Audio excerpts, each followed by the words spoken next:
Hey, it's Eliza Renee back with the very last Sisters Connect Sunday of this winter series. If you're new here, this YouTube page is catered specifically to womanhood, faith, and beauty. And for Sisters Connect Sundays, we have a little girl chat before we get our week started. So if this is content that you're interested in, go ahead and subscribe. Last week, I talked about entering into your soft girl era, especially as a grown woman with grown issues, right? So I focused mainly on the mental aspect of it and how to prepare yourself mentally and giving yourself permission to even be a soft girl. Okay, so let's talk about soft girl beauty specifically as it relates to makeup. The first thing I would say about makeup is that makeup should not be something that you use to cover how you look. We've all seen those makeup transformations where those women would take that makeup off and they look like your Uncle Lester. Now listen, it is absolutely no shade whatsoever for women who have the desire to put on makeup to transform their look. But I feel like to be a soft girl is not about changing your look, it's about enhancing your look and really just upgrading it and embracing it and not overdoing it. The first thing you want to do is start with skincare, not just makeup. I personally have struggled with trying to get clear, healthy skin for years. I struggled with it because I literally just ignored it. My skincare routine was basically finding the right foundation that was going to cover my blemishes, and that is a problem. Skincare is making sure that your face is clean every single day, you being able to exfoliate 2 to 3 times a week depending on your skin, and having some type of moisturizer, face moisturizer that is good for your skin. Now that is the regular day-to-day, week-to-week self-care for your skin. But really and truly, the root of your skincare comes from the things that you eat and drink. So drinking more water, eating healthier will give you healthier skin and healthier hair. But that's a process. And that's something that you want to do research on because everybody's skin is different. The main areas of makeup is number 1, obviously your foundation. I would say your eyebrows, your eyelashes, and your lips. So let's start with foundation.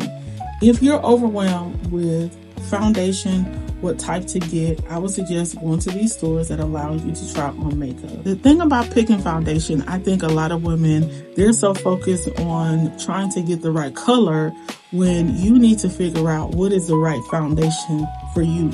And then you can figure out the color. Do you have dry skin? Do you have oily skin? Do you have combination skin? All of that makes a difference in the type of foundation that you pick. If you have really oily skin, you may want to look for a powder foundation. If you have really dry skin, then you want to look more for liquid foundation.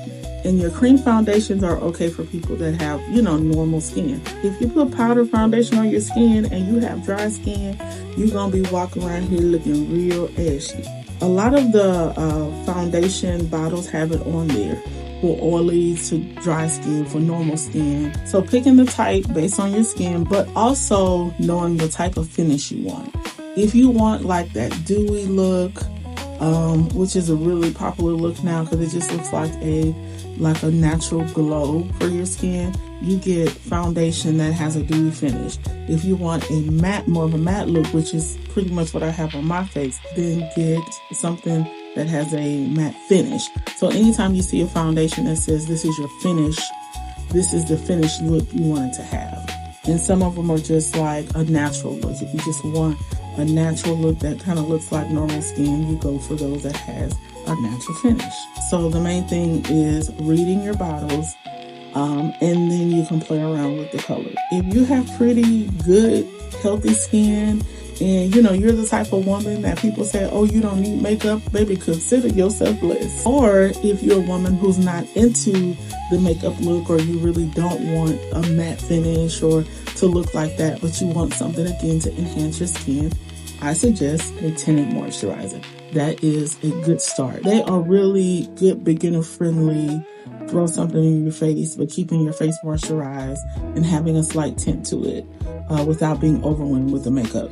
Next, you go on to your eyebrows, your eyelashes, and your lips. Eyebrows and eyelashes really define your face.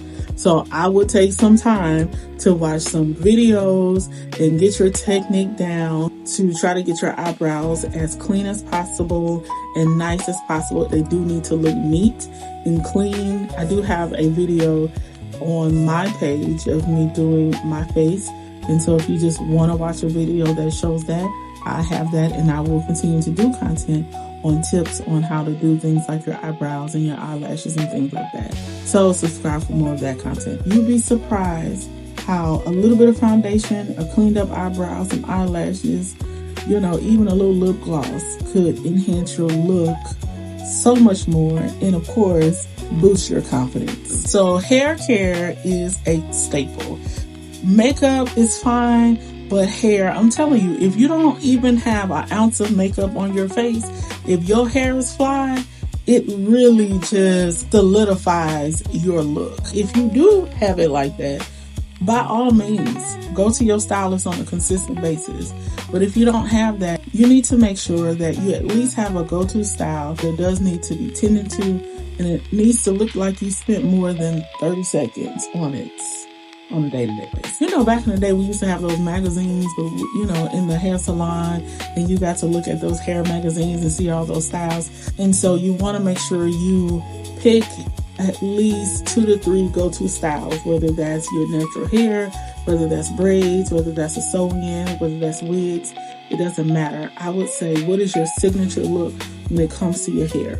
Also, as a grown woman at this age and stage, you do not want to have to depend on a hairstylist to do your hair, because sometimes we don't have the time and sometimes we don't have the money. I am absolutely guilty of spending years at a time where I did not wear my real hair. And so my real hair suffered, and also I didn't have the money to also get it done. So I damaged my hair a lot trying to throw in these cheap, quick styles with weave. And it's because I was insecure about my hair. So if you have to go, I don't care if you got to do the big chop. I don't care if you have to cut your hair down into a style. You need to be able to wear your real hair in a nice style without having to invest so much money and buying hair and spending money on a hairstylist. I remember one time I was in church, and I was a really young adult at that time, and I remember smelling a woman. And the crazy thing is that it wasn't like it was a stinky smell, and it wasn't like it was a really good smell either. It just was her body scent. She wasn't funky, but I just smelled her. And I kept getting a whiff of it, and I'm pretty sure I wasn't the only person. And finally, when people started moving around, and she was like literally 2 or 3 people down from me, she had a strong scent. And so I just remember at that moment, like going over and beyond when it came to my bodily sense. Because ain't nobody about to be smelling me while we in praise and worship. I'm sorry. There's absolutely no excuse why, as an adult woman, you should not be taking a shower in the morning and a shower at night. If you're skipping a whole day without taking one shower, then sis, I'm gonna have to hold your hand when I tell you this, but you're clunky. Sis, don't make me tap you on your shoulder. If you're going a whole day without one shower, that is quite unacceptable. There is absolutely no reason for you to be a grown woman and not have a daily hygiene routine, because we smell you. Yeah, we do. Do you have a couple of perfumes or body mists that's like your signature scent? You need to smell like something. Your hair, your skin, your makeup, your body sense, all of this needs to make up your personality. It doesn't matter what your personality is, whether you are more of a soft woman or more of a bold woman. Your hair, your skin, your makeup, your clothes should still have a hint of femininity to it. But this is for the women who's trying to embrace femininity. And you really want to embrace the process of dressing up and being beautiful and self-care. Actually carve out real time to get ready in the mornings. Take your time to get ready. Play some music while you're getting dressed. Add an extra 15 minutes to your morning routine to really tighten up your look, to clean up your look. All of those things make a big difference. Being a soft girl isn't about trying to look good to impress other people. Soft girl beauty is about something that's going on internally within you.